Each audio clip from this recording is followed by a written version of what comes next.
Class 10th। आज हम second topic पढ़ने जा रहे हैं और वो है सविनय अवज्ञा। किस तरह से स्टार्ट हुआ और क्या क्या इसमें भारतीयों ने इसका विरोध किया। सविनय अवज्ञा, जैसे कि लास्ट वीडियो में बताया गया था जूम क्लास में, महात्मा गांधी के द्वारा फरवरी 1922 में असहयोग आंदोलन को तुरंत वापस ले लिया था और इसको वापस लेने का जो निर्णय था वो एक घटना से हुआ था और ये घटना घटी थी चोरा चोरी नामक स्थान पर, जो कि ये जगह कहाँ पे है, उत्तर प्रदेश में। उनका मानना था कि आंदोलन में भाग ले रहे सत्याग्रहियों को व्यापक प्रशिक्षण की आवश्यकता है, यानी महात्मा गांधी ये चाहते थे कि जो भी सत्याग्रह में भाग लें उनको प्रशिक्षण दिया जाए। और साथ ही जब उन्हें लगा कि आंदोलन कुछ ज़्यादा हिंसक हो गया है तो कांग्रेस के कुछ नेता इन संघर्षों से थक चुके थे। वे 1919 के गवर्नमेंट ऑफ इंडिया एक्ट के तहत गठित की गई प्रांतीय परिषदों के चुनाव में हिस्सा लेना चाहते थे। सरकार ने 1919 के गवर्नमेंट ऑफ इंडिया एक्ट के तहत जो प्रांतीय परिषद गठन की गई थी उसमें हिस्सा लेना चाहते थे। उनको लगता था कि परिषदों में रहते हुए ब्रिटिश नीतियों का विरोध करना, सुधारों की वकालत करना और यह दिखाना भी महत्वपूर्ण कि ये परिषदें लोकतांत्रिक संस्था हैं या नहीं, ये उनकी इच्छा थी। तो सी आर दास और मोतीलाल नेहरू ने परिषद राजनीति में वापस लौटने के लिए कांग्रेस के भीतर कुछ क्या है, स्वराज पार्टी गठन कर डाला। तो ये प्रश्न आता है कई बार, स्वराज पार्टी गठन किसने किया? स्वराज पार्टी गठन सी आर दास और मोतीलाल नेहरू ने किया। जवाहरलाल नेहरू और सुभाष चंद्र बोस जैसे युवाओं ने भी जन आंदोलन और पूर्ण स्वतंत्रता के लिए दबाव बनाया हुआ था। तो स्वराज पार्टी की स्थापना कैसे हुई, कब हुई और किसने की, और 1919 के गवर्नमेंट ऑफ इंडिया एक्ट में क्या चाहते थे भारतीय, ये दो मेन पॉइंट हैं यहाँ पर। फिर इसके बाद जो है यहाँ पे आइए सीधा, आंतरिक बहस और असहमति के इस माहौल में दो तत्व ऐसे थे जिन्हें 20 के दशक के आखिरी सालों में भारतीय राजनीति की रूपरेखा एक बार फिर बदल दी। तो वे दो तत्व कौन कौन से थे? नंबर 1, आर्थिक मंदी का असर। 1920 में स्टार्ट हो गया था मंदी का असर, लेकिन ये पूरी तरह से चरम सीमा पर पहुंचा 1929, 28, 29, 30 यानी 25 के बाद पहला कारक विश्वव्यापी आर्थिक मंदी का असर।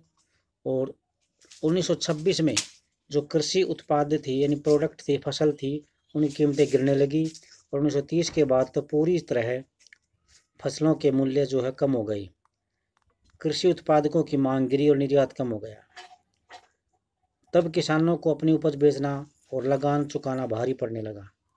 1930 तक गांव भारी उथल पुथल से गुजरने लगी और इस जो शेयर मार्केट है अमेरिका का, वो भी नहीं बच पाया था और वो भी ध्वस्त हो गया था।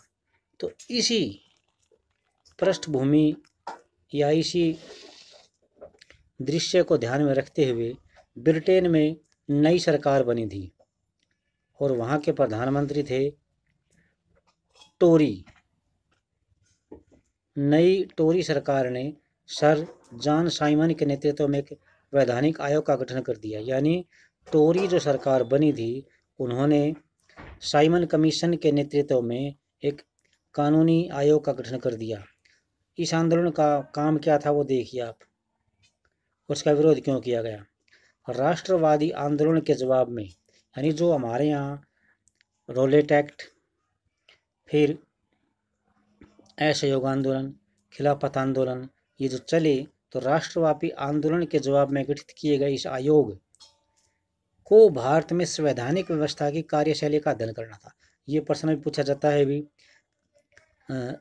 साइमन कमीशन का गठन क्यों किया गया? तो यही इसका आंसर है। राष्ट्रवादी आंदोलन के जवाब में गठित किए गए इस आयोग को भारत में संवैधानिक व्यवस्था की कार्यशैली का अध्ययन करना था और इस आयोग में एक भी भारतीय सदस्य नहीं था। साइमन कमीशन भारत में 1928 में पहुंचा। वैसे साइमन कमीशन की जो शुरुआत थी वो 1919 में जब जलियांवाला हत्याकांड हुआ तब ही हो गई थी, लेकिन इसको आते आते 9 साल लग गए साइमन कमीशन को।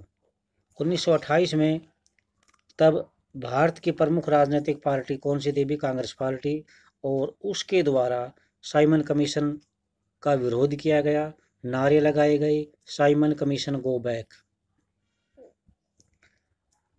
कांग्रेस और मुस्लिम लीग सभी पार्टियों ने, कांग्रेस ने, मुस्लिम लीग ने, सभी पार्टियों ने इस प्रदर्शन में हिस्सा लिया। इस प्रदर्शन में लाला लाजपत राय था जो अंग्रेजों की लाठी के शिकार हुए, ये सबसे आगे थे और इनकी मौत हो गई। और इसका बदला आप सबको पता है किसने लिया? भगत सिंह ने लिया। इस विरोध को शांत करने के लिए वायसराय लॉर्ड इरविन ने अक्टूबर 1929 में भारत के लिए डोमिनियन स्टेटस का गोलमाल सा ऐलान कर दिया। गोलमाल का मतलब यानी भारतीयों को बहका दिया।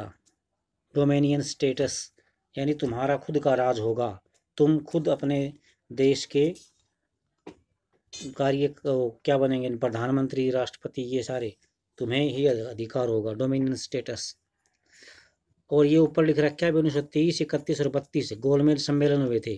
पहला 1930 में, दूसरा 1931, तीसरा 1932। तो ये गोलमेज सम्मेलन थे और लंदन में थे। ये आयोजित महात्मा गांधी और अंग्रेजों के बीच के। लॉर्ड इरविन इनके बिचौलिए थे जो कि इसको करवाने के फेवर में थे। तो इस बारे में कोई सीमा नहीं बताई, किसके बारे में भी? डोमिनियन स्टेटस की जो डेट है वो नहीं बताई, वैसे ही कह दिया। और उन्होंने सिर्फ इतना कहा कि भारत के संविधान के बारे में चर्चा करने के लिए गोलमेज सम्मेलन आयोजित किया जाएगा। गोलमेज सम्मेलन जो कि है लंदन में आयोजित किया जाएगा। इस प्रस्ताव से कांग्रेस के नेता संतुष्ट नहीं थे, तो जवाहरलाल नेहरू और सुभाष चंद्र बोस के नेतृत्व में कांग्रेस का तेज तर्रार खेमा आक्रामक तेवर अपनाने लगा था। उदारवादी और मध्य मार्गी नेता ब्रिटिश डोमिनियन के भीतर ही संवैधानिक व्यवस्था के पक्ष में थे, लेकिन इस जो ग्रुप था ये इसका प्रभाव घटता जा रहा था। दिसंबर 1929 में फिर एक दोबारा से इम्पोर्टेंट पॉइंट आ गया। दिसंबर 1929 में जवाहरलाल नेहरू की अध्यक्षता में कांग्रेस के लाहौर अधिवेशन में, ये मैप के लिए भी जरूरी है और एक नंबर में भी, तो ये रावी नदी के किनारे हुआ था। अभी रावी नदी के किनारे लाहौर में दिसंबर 1929 में कांग्रेस का अधिवेशन हुआ था और इसमें पूर्ण स्वराज्य की मांग को मान लिया था।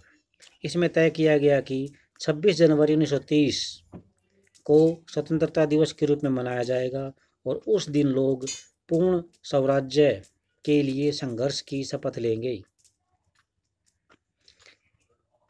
इस दिन को उत्सव की तरह मनाया जाएगा, लेकिन इस उत्सव की ओर बहुत ही कम लोगों ने ध्यान दिया।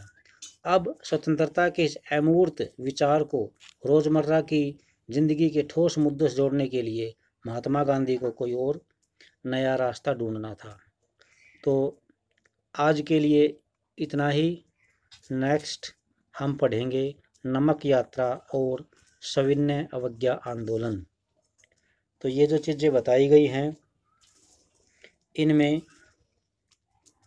जो मेन पॉइंट 4 या 5 पॉइंट बने हैं आज, सविनय अवज्ञा, 1919 का गवर्नमेंट ऑफ इंडिया एक्ट, और फिर मोतीलाल नेहरू और सी आर दास ने कौन सी पार्टी का गठन किया, क्यों किया।